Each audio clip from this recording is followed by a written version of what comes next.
আসসালামু আলাইকুম, সবাইকে শুভেচ্ছা জানাচ্ছি। মাসুম মাহবুব দেখছেন ওপেন দেশ ইউটিউব চ্যানেল এবং মাসুম মাহবুব ফেসবুক পেজ। বেশ কিছু গুরুত্বপূর্ণ খবর আছে। সংক্ষিপ্ত সময়ের মধ্যে লাইভটি আপনাদেরকে খবরগুলো দেওয়ার চেষ্টা করব। প্রথম যে খবরটি সেটি হলো মার্কিন যুক্তরাষ্ট্র তার সবচেয়ে বড় প্রজেক্ট থেকে ব্যর্থ হয়েছে। অর্থাৎ ইরানে একটা বড় অপারেশন চালাতে গিয়ে কট খেয়ে গেছে আমেরিকা। দ্বিতীয় গুরুত্বপূর্ণ খবর, এবার ইরান তার জব্দকৃত অর্থ ফেরত পাওয়া শুরু করেছে। ইতিমধ্যে আরব আমিরাত, সংযুক্ত আরব আমিরাত 10 বিলিয়ন মার্কিন ডলার ইরানকে দিয়েছে এবং অল্পের জন্য ইরানের ইউরেনিয়াম যেমন রক্ষা পেয়েছে, আমেরিকার একটা স্পেশাল কমান্ডো বাহিনীও প্রাণে রক্ষা পেয়েছে। এই খবরগুলো আপনাদের একটা একটা করে দেব। প্রথম আসছি ইউরেনিয়াম প্রসঙ্গে। প্রথমে আসছি আমরা ইরানের জব্দকৃত অর্থ। পৃথিবীর বিভিন্ন দেশে তেল এবং গ্যাস বিক্রি করে ইরান। এর প্রায় 24 বিলিয়ন মার্কিন ডলার পৃথিবীর বিভিন্ন দেশে আমেরিকার নির্দেশে জব্দ করা হয়। কাতারে রয়েছে, আরব আমিরাতে রয়েছে, চীনে রয়েছে, এরকম আরো অনেকগুলো দেশে রয়েছে। ইরান দীর্ঘদিন ধরে তার এই অধিকার পাচ্ছিল না, অর্থাৎ ইরানকে এই টাকা ফেরত দেওয়া হচ্ছিল না। অনেক বছর ধরে এই টাকাগুলো বিভিন্ন ব্যাংকে আটকা পড়ে আছে। এবার এই যুদ্ধের মাধ্যমে ইরান শর্ত জুড়ে দিয়েছিল তার যে টাকাগুলো পৃথিবীর বিভিন্ন দেশে আটকা পড়েছে, টাকাগুলো ফেরত দিতে হবে, ইরানকে দিতে হবে। ট্রাম্প রাজি নয়, রাজি নয়, রাজি নয়, বহু কাহিনী করেছে ট্রাম্প। সর্বশেষ ট্রাম্প সিদ্ধান্ত নিয়েছে ইরানের এই অর্থগুলো ওইসব দেশকে দিবে যেই সব দেশে ইরান আক্রমণ করেছে আমেরিকা, ইসরায়েল, ইরান যুদ্ধের সময়। তারা কারা? যে গালফ কান্ট্রিগুলো রয়েছে যেখানে মার্কিন ঘাঁটি রয়েছে, সে দেশগুলোকে এই টাকা আমেরিকা ফেরত দেবে। কেন দেবে? ক্ষতিপূরণ হিসাবে। ধরেন আরব আমিরাতে যে আক্রমণ হয়েছে, সৌদি আরবে যে আক্রমণ হয়েছে, কাতার, কুয়েত, বাহরাইন, যে দেশগুলোতে, জর্দানে যে আক্রমণ হয়েছে, এই দেশগুলোর যে ক্ষতি হয়েছে সেই ক্ষতির হিসেব অনুযায়ী ইরানের জব্দকৃত অর্থগুলো সেই দেশকে দেয়া হবে। এই ঘোষণাটি দেয়া হলো একদম স্পষ্টভাবে। আমেরিকার ট্রেজারি এই ব্যাপারে সকল তথ্য উপাত্ত নেওয়া শুরু করেছিল। ইরান বলছিল আমার 1 টাকা তোমাকে আমি হজম করতে দেব না।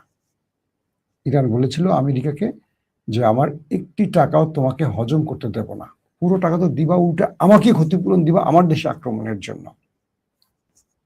অবশেষে আমেরিকা যখন ইরানে ব্যর্থ হয়ে গেছে, তখন আমেরিকার গ্রিন সিগন্যাল পেয়ে আরব আমিরাত ইরানকে 10 বিলিয়ন মার্কিন ডলার দিয়ে দিয়েছে। অর্থাৎ আরব আমিরাতের ব্যাংকে যে 10 বিলিয়ন মার্কিন ডলার জব্দ ছিল সেই টাকা ফেরত দেওয়া হয়েছে।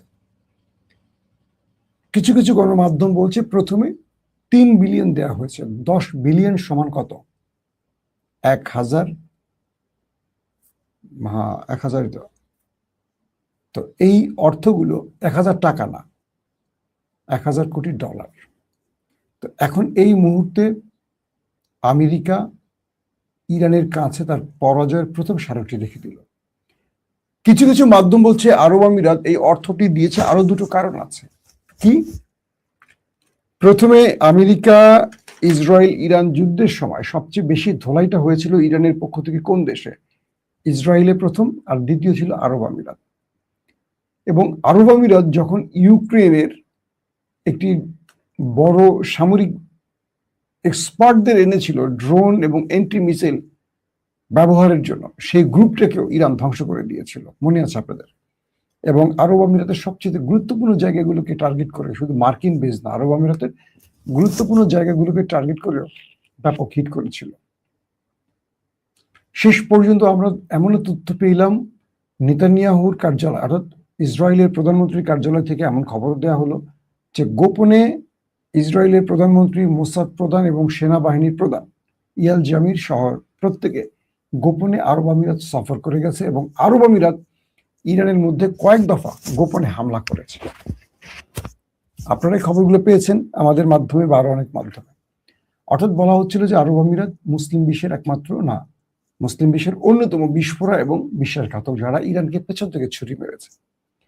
সর্বশেষ সাম্প্রতিক সময় একদম লাস্ট যুদ্ধবিরতি চলাকালীন অবস্থায়ও ইরান আরব আমিরাতে কয়েক দফা অ্যাটাক করেছে, আপনাদের মনে আছে? তার মানে আরব আমিরাতের প্রতি ইরানের রাগটা বা ক্ষোভটা সবচেয়ে বেশি ছিল। তাহলে এই আরব আমিরাত ইরানের জব্দকৃত অর্থ সবার আগে ফেরত দিল কেন? এটার পেছনে মিডল ইস্টের বিভিন্ন এক্সপার্টরা বলছেন যে ইরান যখন আরব আমিরাতকে শক্ত ধোলাই শুরু করে, আরব আমিরাত গোপনে ইরানের সাথে সমঝোতা করে। আর সেটা হলো যে তুমি আর আমাকে মেরো না, আমিও তোমার বিরুদ্ধে কাজ করব না, তোমার জব্দকৃত অর্থ আমি তোমায় ফেরত দিব, এবং দুই দেশের মধ্যে আমরা কিছু চুক্তি করব আমাদের গোয়েন্দা তৎপরতার ব্যাপারে বা গোয়েন্দা শেয়ারিং ব্যাপারে, আরো কিছু বিষয়ে আমরা চুক্তি করব। ইরান দেখলো এটা তো আমার জন্য ভালো অফার, কারণ আমার জব্দকৃত 10 বিলিয়ন অর্থ মানে কি বিশাল অর্থ। এটা ইরানের জন্য এই মুহূর্তে খুবই গুরুত্বপূর্ণ। এই অর্থটা যুদ্ধ শেষে একটা অর্থের সংকট তৈরি হবে, এই সময় ইরানের এই অর্থগুলো খুবই প্রয়োজন। ইরান রাজি হয়ে গেল। আরব আমিরাত ইরানের সাথে আলোচনা করে গোপনে এই সমঝোতাটা করলো। অবশেষে আজকের খবর রয়টার্স বলছে যে সংযুক্ত আরব আমিরাত শেষ পর্যন্ত 10 বিলিয়ন মার্কিন ডলার ইরানকে ফেরত দিয়েছে। আর তাই এই লাস্ট এক সপ্তাহ আমেরিকা বারবার ইরানে উত্তেজনা শুরু করলে ইরান যে 3টি দেশে মেরেছে, জর্দান, কুয়েত, বাহরাইন, আমি আপনাদেরকে বারবার লাইভে বলেছিলাম যে আরব আমিরাত, সৌদি এবং কাতারে কিন্তু মারছে না ইরান, কারণ তখনই বলছিলাম যে ব্যাক চ্যানেলে কিছু একটা ঘটছে। অর্থাৎ ইরান আর এই আরব রাষ্ট্রের ব্যাক চ্যানেলে কিছু ঘটছে। সেই কি ঘটছে সেটার উত্তর এখন আমরা পেলাম যে ইরানের সাথে আরব আমিরাত চুক্তি করে শেষ পর্যন্ত ইরানের ধোলাই থেকে নিজেকে রক্ষা করেছে, বিনিময়ে বিলিয়ন ডলার দিয়েছে। তো রয়টার্স এটিও বলছে যে আরব আমিরাত এই টাকা কি ইরানের জব্দকৃত টাকাটা ফেরত দিল, নাকি এই টাকাটা নিজে দিল ইরানকে পিঠ বাঁচাবার জন্য, এবং এখানে মার্কিন সরকারের সম্মতি আছে কিনা এটা স্পষ্ট করেনি।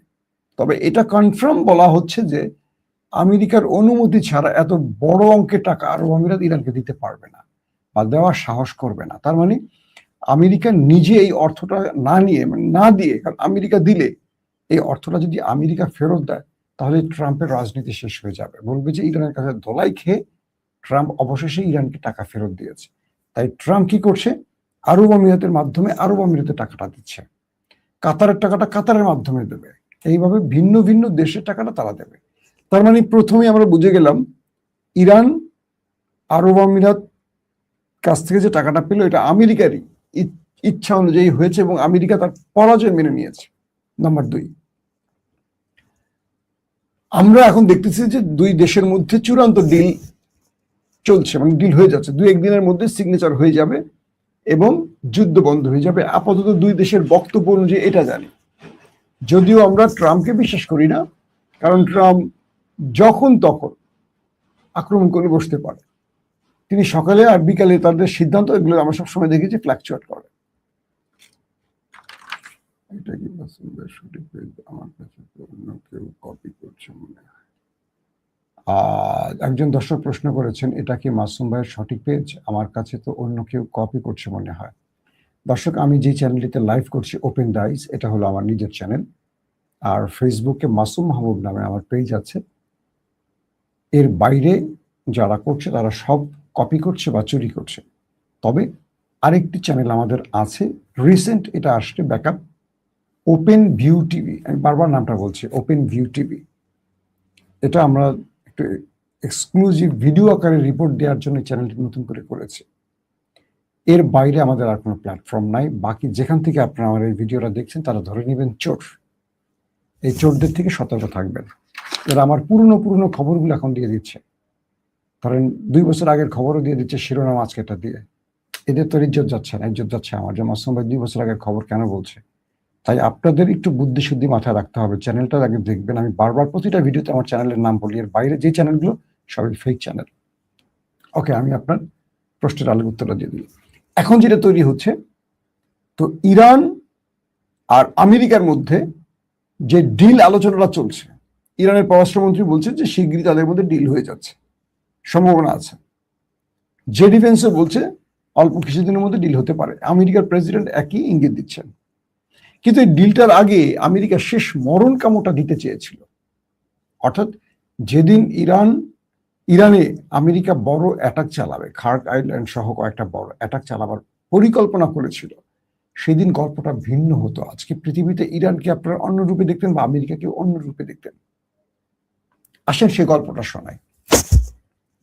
গল্পটা ছিল যে আমেরিকা ইরানের সাথে ডিল করার মধ্যেই তার মিলিটারিকে বা পেন্টাগনকে নির্দেশ করেছিল একটা বড় অপারেশন চালাতে, আর সেটা হবে নিউক্লিয়ার প্ল্যান্টে। অর্থাৎ আমেরিকার কাছে যে তথ্য আছে সেই পারমাণবিক প্ল্যান্টে যেখানে ইরান তার ইউরেনিয়াম রেখেছে গোপনে, এটা আমেরিকার কাছে একটা ইন্টেলিজেন্স তথ্য আছে, গোয়েন্দা সূত্রের খবর আছে। সেখানে প্রেসিডেন্ট ট্রাম্প তার বাহিনীকে বলছে একটা বড় অপারেশন চালিয়ে যত লোক মারা লাগে মারো, কিন্তু আমার ইউরেনিয়াম চাই, এই ইউরেনিয়াম দিয়ে আমি ফেস সেভিংটা হয়ে যাবে এবং এই যুদ্ধে আমি জিতবো, ইরান হেরে যাবে। যখন প্রেসিডেন্ট ট্রাম্প তার কমান্ডো বাহিনীকে নির্দেশ দিলেন, কমান্ডো বাহিনী কিছুক্ষণের মধ্যে অপারেশন শুরু করবে ইরানের সেই নিউক্লিয়ার প্ল্যান্টে। এরই মধ্যে তার কাছে সেকেন্ড যে মেসেজটি আসছে প্রেসিডেন্ট ট্রাম্পের কাছে, সেটি হলো তাকে বলা হলো ইরানের যে নিউক্লিয়ার প্ল্যান্টে ইউরেনিয়াম থাকার সম্ভাবনা রয়েছে তার চারপাশে ইরান ব্যাপক মাইন পুঁতে রেখেছে। অর্থাৎ মার্কিন কমান্ডোরা সেখানে নামলে আর জীবিত ফেরত আসতে পারবে না। এবং এই মাইনগুলো শুধু ওই প্রজেক্ট না, প্রত্যেকটি পারমাণবিক কেন্দ্রের আশপাশে মাইনগুলো পোতা হয়েছে, যাতে করে একটিতে পুতলে তো আমেরিকা বুঝে যাবে এটার মধ্যে ইউরেনিয়াম আছে। পাশাপাশি ট্রাম্পের কাছে আরেকটি খবর আসলো, যে ব্যক্তি আমেরিকাকে এই তথ্য দিয়েছে যে এখানে ইউরেনিয়াম আছে, ধরেন ইরানের নাতাঞ্জ বা ইস্পাহান বা ফর্দ যেখানেই হোক, যে ইউরেনিয়ামটা মাটির নিচে এখন আছে 60% সমৃদ্ধ করা ইউরেনিয়াম, এই তথ্যটা ইরানের ভেতর থেকে যারা আমেরিকাকে দিয়েছে তিনি কি ডবল এজেন্ট কিনা? ডবল এজেন্ট বোঝেন? তিনি আমেরিকার জন্য কাজ করেন, তিনি ইরানের জন্য কাজ করেন, মূলত তারা কাজ করেন এই পয়সার জন্য। এই ডবল এজেন্টরা সবচেয়ে বড় বিপত্তিগুলো ঘটায়। তারা ইরানেরটা আমেরিকাকে, আমেরিকাকে ইরানে বলে, কিন্তু এর মধ্যে তাদের একটা পক্ষ থাকে। ধরেন এই ডবল এজেন্ট হয়তো ইসরায়েলের লোক। তো বলা হচ্ছে যে আপনি যে অপারেশনটা চালাবেন মিস্টার প্রেসিডেন্ট, এই অপারেশনে আমাদের কমান্ডোরা ফেরত নাও আসতে পারে, হিউজ এয়ারক্রাফট, আমাদের সামরিক অস্ত্র, আমাদের কি বলবো কমান্ডো বাহিনীর এক্সপার্টরা মারা যেতে পারে। কিন্তু প্রশ্ন হলো ওইখানে যে ইউরেনিয়াম আছে আপনি কি কনফার্ম? আপনাকে যে এজেন্টরা তথ্য দিয়েছে তারা কি সঠিক দিয়েছে? হতে পারে সেটা ডবল এজেন্ট, একটা বিষয় গেল। পাশাপাশি ইরান কি করেছে, কয়েকটি জায়গায় ইউরেনিয়ামের বদলে তারা ফেক ইউরেনিয়াম, মানে ফেক কিছু বিষয় রেখে এসছে ইউরেনিয়াম বোঝাবার জন্য। দেখেন ইরান কিভাবে খেলছে। এবং যেই এজেন্ট, সেটা ডবল এজেন্ট হোক আর সিঙ্গেল এজেন্ট হোক, তিনি যে আমেরিকাকে তথ্য দিয়েছেন ওইটা প্রকৃত ইউরেনিয়াম কিনা এটা কিন্তু আমেরিকা জানে না। তো আমেরিকাকে বলা হচ্ছে, ট্রাম্পকে বলা হচ্ছে, তিনটি বিষয় কনফার্ম না হয়ে আমাদের এই অভিযানটা ঠিক হবে না। এক, প্রথম ইরান যে আশপাশে মাইন পুঁতে রেখেছে, এই মাইন মানে আমরা তুলে না ফেলে বা নিষ্ক্রিয় না করলে এখানে আমাদের কমান্ডো বাহিনী অপারেশন ঢুকতে পারবে না, একটার পর একটা ব্লাস্ট হওয়া শুরু করবে, কেউ ফিরে আসবে না। দুই, আদৌ কি ওই পারমাণবিক কেন্দ্রে যেখানে আমরা অপারেশন চালাবো সেখানে ইউরেনিয়ামটা আছে কিনা, যদি থাকে সেটা আসল ইউরেনিয়াম নাকি কোনো ফেক।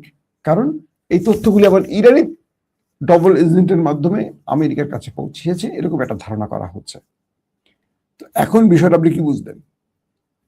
আমেরিকাকে তার পেন্টাগন বলছে, মিস্টার প্রেসিডেন্ট আমাদের বাহিনী আপনি যদি বলেন অপারেশনে যাবে।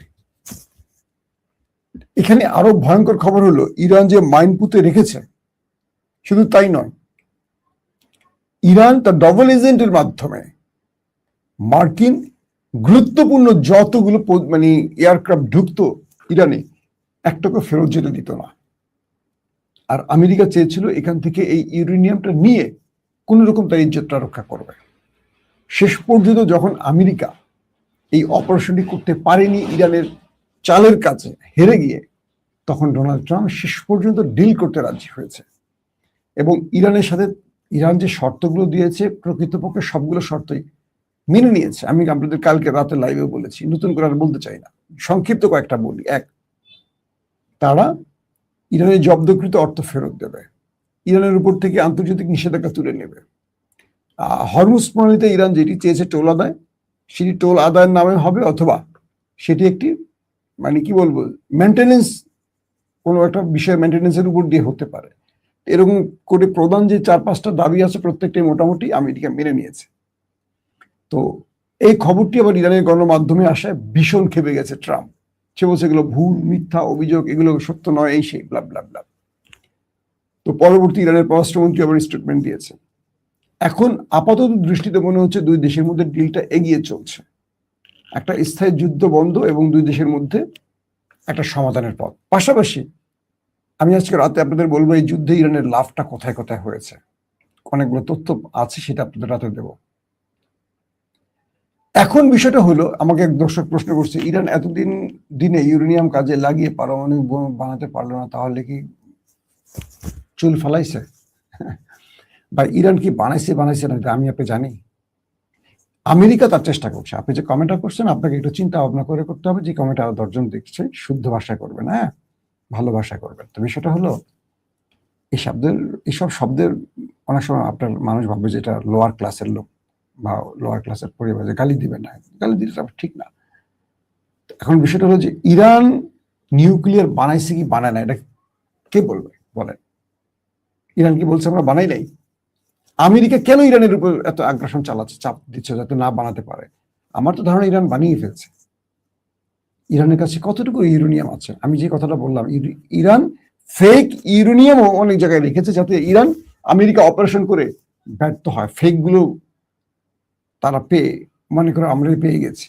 ইরান প্রথম যুদ্ধে কি করেছে? অনেক ড্যামো ফাইটার জেট, মিসাইল লঞ্চার বানিয়ে রেখেছে, ওরা উপর থেকে বোম্বিং করছে ড্যামোর উপরে। পরে দেখছে যে এগুলো সবই ড্যামো, কোটি কোটি টাকার মিসাইল মারছে, ধরেন 1000 টাকার ড্যামোর উপরে। ইরান তো এসব কাজের ওস্তাদ। তো এখন পর্যন্ত বলা যাচ্ছে না যে ইরান নিউক্লিয়ার বানিয়েছে কি বানায় নাই। তো এখন আমাদের কাছে একজন প্রশ্ন করছেন, যুদ্ধ শেষ হয়ে যাবে ভাই, কিন্তু আপনারা আমার কমেন্ট পড়বেন না। আপনার কমেন্ট আমি পড়লাম ভাই, যে যুদ্ধ শেষ হয়ে যাবে ভাই, আপনি আর আমার কমেন্ট পড়বেন না। পড়ছি না, আপনার কমেন্টটা বলেন। মাহবুব ভাই আমার কমেন্টটা পড়েন প্লিজ প্লিজ। আপনার নাম কি? এমডি আরিফুল ইসলাম অপূর্ব। এখন আব্দুল কুদ্দুস নেত্রকোনা থেকে, কুদ্দুস ভাই আপনারটা পড়লাম, হ্যাঁ। আর হলো হায়দার মিয়া, কি হৃদয় মিয়া, আপনার কমেন্টও পড়লাম। এখন যদি কিছু বিপত্তি না ঘটে, বলা যাচ্ছে যে পৃথিবী একটু শান্ত হওয়ার পথে। তারপরও ক্রিজে আছে ডোনাল্ড ট্রাম্প। কালকে ঘুম থেকে উঠে মনে হলো, আরে আমি তো হেরে গেলাম, না না না, যুদ্ধ শেষ হবে না, চল আবার বোমা মারো। এটা হতে পারে। কিন্তু ইরান এই যুদ্ধে অনেক কিছু পেয়ে গেছে। কি কি পেয়েছে আজ রাতের লাইভে জানাবো। প্রত্যেকে ভালো থাকবেন। আল্লাহ হাফেজ।